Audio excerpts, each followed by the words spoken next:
So, the Moondrop Variations has been deranked another point because the difference in sound quality between the Quarks DSP and the Moondrop Variations is that substantial. The Quarks DSP sounds miles better than the Variations. I literally cannot listen to the Variations anymore without noticing its flaws so blatantly. Firstly, I want to talk about the Quarks DSP issues though.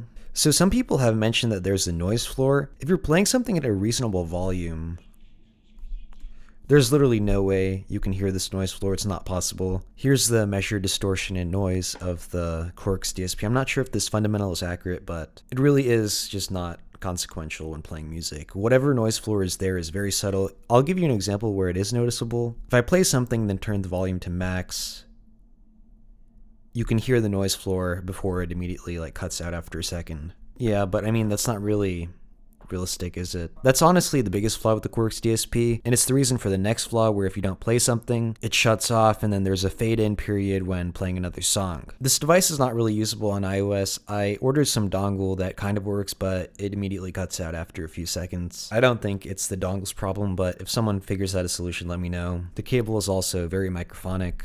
Alright, so now let's destroy the variations. I wanted to bring up the 8 kHz peak thing that I mentioned before. These are 1/3 octave smoothed diffuse field curves measured for the BNK 4128, the ChemR Type 45BM, and this HMS 2.3. Here's a 1/3 smooth graph of the variations. Look at this peak just in isolation. It's so harsh and terrible sounding, just god-awful. And the Quarks DSP, on the other hand, does such a great job in the treble. It's slightly recessed at 3 kHz versus diffuse field targets, but it sounds perfectly fine to me. Maybe I'd want slightly more, but not really. The upper treble is miles smoother than the variations.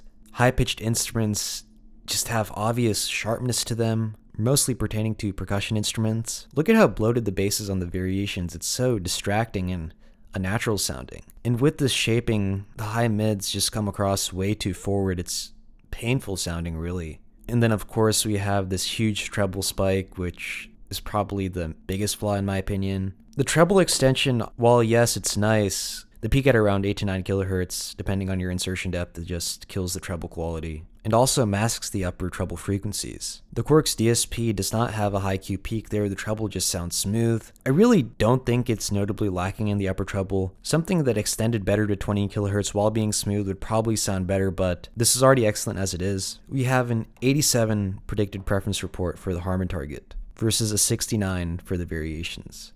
That's a huge score difference.